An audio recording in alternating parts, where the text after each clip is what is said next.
Assalamualaikum warahmatullahi wabarakatuh. Halo teman-teman, perkenalkan saya Auli Safitri dari kelompok Andromeda kelas 10 IPA 5. Di sini saya akan memaparkan materi ekonomi, yaitu ekonomi sosialis. Nah, apakah teman-teman tahu apa sih ekonomi sosialis itu dan apa saja yang ada di dalamnya? Untuk itu, marilah simak video berikut ini. Yang pertama adalah pengertian ekonomi sosialis yang akan dijelaskan oleh teman saya, yaitu Andi Alifa Salva. Check it out. Sistem ekonomi sosialis adalah sistem ekonomi yang pelaksanaannya diatur langsung oleh negara. Dalam sistem ini, pemerintah bertanggung jawab penuh atas seluruh kegiatan perekonomian sepenuhnya. Sistem ekonomi sosialis disebut juga dengan sistem ekonomi terpusat, karena diatur langsung oleh pemerintah pusat. Selain pengertian, adapun ciri-ciri ekonomi sosialis. Nah, ciri-cirinya akan dibahas oleh teman saya, yaitu Amelia. Simak video berikut ini. Baik, adapun beberapa ciri-ciri yang perlu diketahui untuk mengidentifikasi sistem ekonomi sosialis. Yang pertama, pemerintah mengatur sepenuhnya. Sesuai dengan definisinya, secara umum, pemerintah mengatur pergerakan ekonomi sepenuhnya. Jadi, mereka tidak hanya sebagai pengawas, tetapi juga sebagai pemangku kebijakan. 2. Pemerintah menjadi pihak yang berkuasa. Selain mengatur berbagai macam kebijakan, pemerintah juga menjadi pihak yang berkuasa untuk menentukan aktivitas perekonomian yang terjadi di pasar. 3. Hak kepemilikan bersama. Hak kepemilikan bersama ini maksudnya seluruh alat produksi milik bersama, akan tetapi pemerintahlah yang berhak mengatur segala kegiatannya. 4. Tidak ada persaingan bebas.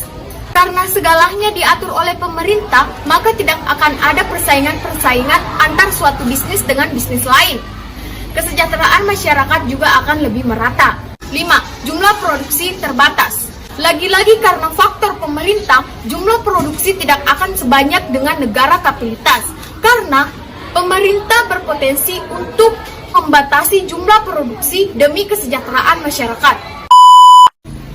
Selain pengertian dan ciri-ciri ekonomi sosialis, ada juga loh kelebihan dan kekurangan ekonomi sosialis. Nah, untuk itu teman saya akan menjelaskannya secara satu persatu. Yang pertama adalah kelebihan ekonomi sosialis yang akan dibahas oleh teman saya, yaitu Nadia Safira. Adapun kelebihan dari sistem ekonomi sosialis, terdapat beberapa kelebihan dalam penerapan sistem ekonomi sosialis. Di antaranya adalah 1. Pemerataan kesejahteraan. Hal ini menjadi salah satu kelebihan dari sistem ekonomi sosialis. Karena segalanya dipusatkan di satu tempat, maka ada kemungkinan fasilitas-fasilitas yang diberikan juga akan lebih merata ke seluruh lapisan masyarakat tanpa memandang status sosial. 2. Tidak ada eksploitasi buruh. Sesuai dengan tujuan awalnya, sistem ekonomi ingin menghilangkan eksploitasi terhadap kaum buruh. Hal itu terjadi karena pelaku bisnis tidak akan semena-mena karena ada batasan yang telah diatur. 3. Tidak ada kesenjangan sosial.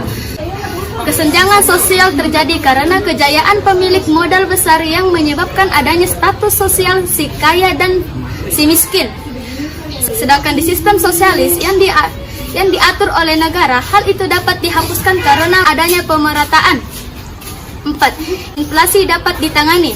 Ketika terjadi inflasi alias kenaikan harga barang secara merata, pemerintah yang punya kuasa dapat dengan mudah untuk mengatur kebijakan-kebijakan yang menghindarkan inflasi. 5. Meminimalisirkan eksploitasi sumber daya alam. Karena kontrol dari pemerintah yang ketat, eksploitasi sumber daya alam kemungkinan kecil akan terjadi karena pelaku bisnis tidak seenaknya sendirian mengolah sumber daya alam. Selanjutnya adalah kelemahan ekonomi sosialis yang akan dibahas oleh teman saya, yaitu Andi Sarwa Salsabila. Check it out. Meski memiliki banyak kelebihan, ekonomi sosialis memiliki banyak kelemahan loh. Seperti pertama, tidak adanya persaingan pasar. Persaingan pasar tidak ada karena masyarakat tidak memiliki jiwa persaingan. Kedua, masyarakat tidak berinovasi. Karena sudah terbiasa dengan aturan dari pemerintah, masyarakat cenderung akan merasa nyaman dengan apa yang sudah ada dan tidak ada pendorong untuk berinovasi dalam menggerakkan roda ekonomi. Ketiga, pertumbuhan ekonomi berjalan lambat. Pertumbuhan ekonomi dapat berjalan lambat karena pemerintah adalah satu-satunya yang menjadi pelaku pasar. Keempat, berpotensi ada diktator. Berpotensi terjadinya pemerintah diktator karena mereka adalah satu-satunya pemilik kekuasaan di negara. Hal ini dapat terjadi apabila ada penyalahgunaan di dalam suatu negara. Nah, itulah tadi pemaparan dari teman-teman saya. Mari kita simpulkan. Yang pertama adalah pengertian ekonomi sosialis. Dan yang kedua adalah ciri-ciri ekonomi sosialis.